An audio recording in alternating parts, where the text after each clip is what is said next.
ছোৱালী মোৰ লগৰ নম্বৰ লৈছিলোঁ, মই তাৰ পৰা নম্বৰ লৈছিলোঁ। তেনেকৈ ফোনত কথা পাতি আছিলোঁ।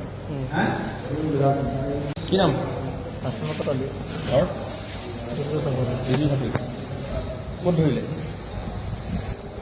নিজে আহিছে। নিজে আকৌ মোক পলাই মই পেচাব কৰিব গৈ কিনে পলাই যাব খুজিছিলোঁ। পলাই যাব ধৰিছিলে চাকৰি নৱেম্বৰৰ পৰা চিনি পোৱা ছোৱালীটোক। ছোৱালী মোৰ লগৰ নম্বৰ লৈছিলোঁ, মই তাৰ পৰা নম্বৰ লৈছিলোঁ। তেনেকৈ ফোনত কথা পাতি আছিলোঁ। এনেকৈ কথা পাতি থাকোঁতে মোৰ মানুহজনী গম পালে। গম পাই কিনে পিছত সুমিত বুলি কৈছে মানে ছোৱালীয়ে গম পায় মই মুছলিম বুলি। তাৰ দাদাক কৈছিলোঁ মই সুমিত বুলি। ছোৱালীক মানে ঘৰৰ পৰা ধমকি দিছিলে আৰু সিহঁতৰ ৰিলেটিভৰে মানে আমাৰ মামাৰ ল'ৰা মানে বিয়া পাতিছে। সিও মানে ফোন মাৰি কিনে তাক কৈছে যে বিয়া পাতিছে, তাৰ কেঁচুৱা আছে। এনেকৈ মিছা কথাও কৈছে যে তেওঁৰ লগত কথা নাপাতিবি, ল'ৰা লাগিলে আমি বিচাৰি দিম বুলি কৈছিলে।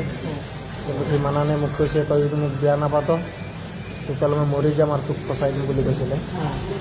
তেতিয়া মই আৰু উপায় নাপাই কিনে পিছত তাৰ লগত কটমেজ কৰিছোঁ। কটমেজ কৰি কিনে সিহঁতৰ ঘৰত গুচি গ'ল। মই আমাৰ ঘৰত আহি গৈছিলোঁ।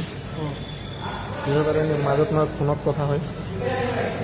শুকুৰবাৰ দিনাখন সিহঁতৰ ঘৰত কিবা কিবি লেখিন কাজিয়া হ'ল, চব মানুহ গম পাই গ'ল। পিছত দেওবাৰ দিনাখন মোক ফোন মাৰিছিল সন্ধিয়াত। তাক মাৰিলে নেকি, শুকুৰবাৰ দিনাখন মাৰিছে চাগে তাক। পিছত দেওবাৰ দিন মোক ফোন মাৰি কৈছে তই যদি মোক নলওঁ তেতিয়াহ'লে মই মৰি যাম আৰু তোক ফচাই দিম বুলি কৈছে। মই কৈছোঁ আজিতো সন্ধিয়া হৈ গ'ল, আজি কেনেকৈ ল'ম, কালি সোমবাৰ আছে, কালি ল'ম বুলি কৈছিলোঁ। পিছত মোবাইলটো ছুইচ অফ কৰি দিলে আৰু তাৰ লগত কণ্টেক্ট কৰিব পৰা নাই। এতিয়া ক'ত পলাই আছিলে? মই নগাঁৱত আছিলোঁ।